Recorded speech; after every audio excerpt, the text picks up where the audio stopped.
Okay, let's just be real for a second. We're all drowning in notifications, right? And hey, as marketers, we're kind of the ones making it rain. But what if there's a better way? Today, we're going to talk about how to dial back the noise, fix the burnout that is wrecking your customer relationships, and, actually start talking with people, not just at them. Oh, we've all been there. You know that feeling, right? That little buzz isn't just an ad. It's like this digital poke in the ribs right when you're trying to unwind. And that's the moment. That's when a brand stops being helpful and becomes that annoying houseguest who just won't leave. It's when connection just crosses the line into intrusion. So that late night text, it's not just you being annoyed. Nope. It's a tiny symptom of a massive problem. I mean, look at a market like Bangladesh. We're talking over 140 million internet subscribers. That's huge. So the problem isn't a lack of connection, right? It's an absolute overdose. The game has changed. It's not about just reaching people anymore. It's about being someone they actually want to hear from. All right, so that brings us to our first big topic, this overdose of connection. And let's be clear, this goes way beyond just being annoying. This is a full-on burnout crisis for your customers, and it's being fed by a marketing culture that, for some reason, decided that being the loudest is the same as being the best. I mean, think about it for a second. In a lot of places, the whole digital thing was a slow burn. But in Bangladesh, we basically skipped all the intermediate steps and just jumped straight into this world where 4G is everywhere. And what happened? Well, it became kind of a digital Wild West. Brands just started spraying messages everywhere, kind of hoping one would land. More is better became the go-to play. But it was a terrible strategy, built on, frankly, not understanding people at all. And this is where things get actually pretty serious. This isn't just about marketing anymore. It's bleeding into a real mental health issue. A 2025 study in Dhaka actually found a direct link between kids spending over 4 hours a day on their screens and having higher anxiety levels. So we got to stop and ask ourselves a tough question. Are we part of this problem? And hey, if you need cold, hard proof that people are fed up, here it is. Get this. Even with all those phones out there, mobile internet subscriptions actually dropped to a 2-year low. People are keeping their SIMs for calls, sure, but they are intentionally turning off their mobile data. Why? To get some peace and quiet. They are literally voting with the off switch. So all this noise, it's not just irritating your customers, it's actually doing real, lasting damage to your brand. It kicks off this nasty, vicious cycle that I like to call the trust fatigue loop. And we absolutely have to understand how this thing works if we're going to fix it. Okay, so there's some real science behind this. It's called cognitive load theory. Here's the simple version. Your brain's ability to pay attention is like a small cup. Every single notification, every email, every ad, it's a drop of water. When a brand just floods you, that cup overflows. Your brain literally can't process it all, so it just panics, sees clutter, and basically goes into defense mode. And here's how that plays out in the real world. This is the loop in action. Step 1, the brand spams the user, right? Step 2, the user gets annoyed. Step 3, they start ignoring the next message, even if it's something they might have wanted.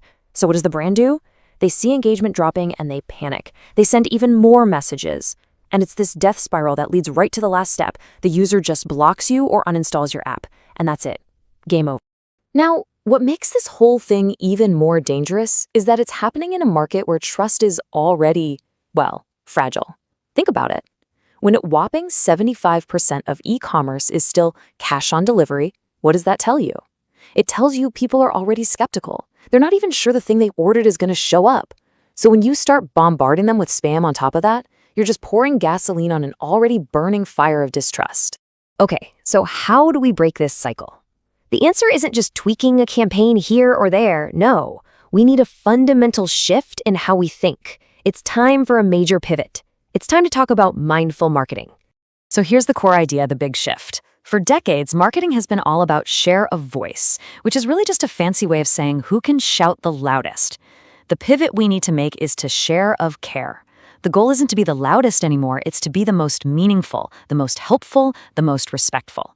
It's a complete switch from volume to actual value. Now, I know share of care can sound a little fluffy, a bit abstract. So to make this super practical, I've put together a simple framework you can use like tomorrow. It's called the STOP protocol. Okay, first up, S is for silence. And look, this is the scary part, I get it. You have to go through all your communications and literally cut your outbound messaging by 30 to 50%. Yes, you're probably going to see a dip in some of those easy, low-quality traffic numbers. But the metric you should be watching? The drop in people unsubscribing or uninstalling your app. You're not losing customers, you're trimming the fat. Next, T is for target. This one's huge. Stop blasting messages based on your schedule. Start sending them based on your customer's actual behavior. A perfect example, if a customer was just browsing for running shoes on your site, send them a note about running shoes. That's helpful. A generic 20% off everything blast on a random Tuesday morning, that's just noise. Then we've got O, for observe. Honestly, this is just about basic human decency. You need to have do not disturb hours, like no promotional messages between, say, 9 p.m. and 8 a.m., full stop. Yeah, you might lose out on a few late-night doom scrollers, but what you gain is so much more important. Respect, trust, and positive vibes around your brand. And last but not least, P is for permission. This one sounds terrifying to most marketers, but it's so powerful. Every quarter, send a simple email to your inactive subscribers and just ask, hey, do you still want to hear from us? You're not losing subscribers. You're cleaning your list and building a core group of people who actually want what you're selling. Your engagement rates will skyrocket, and you'll stop wasting money on people who aren't listening. All right, so this STOP thing, it sounds good on paper, right? But does being quiet and respectful actually work in the real world? Well, let's take a look at a couple of brands who are already doing it and winning.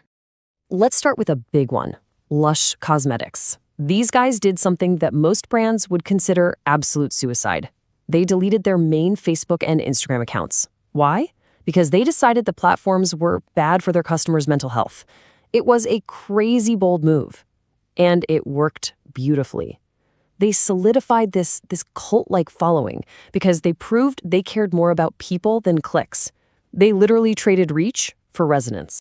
And this isn't just something that works for big Western brands. Look right here at home at a brand like Aranya. Their whole vibe is calm, it's educational, it's all about the story. It builds a brand.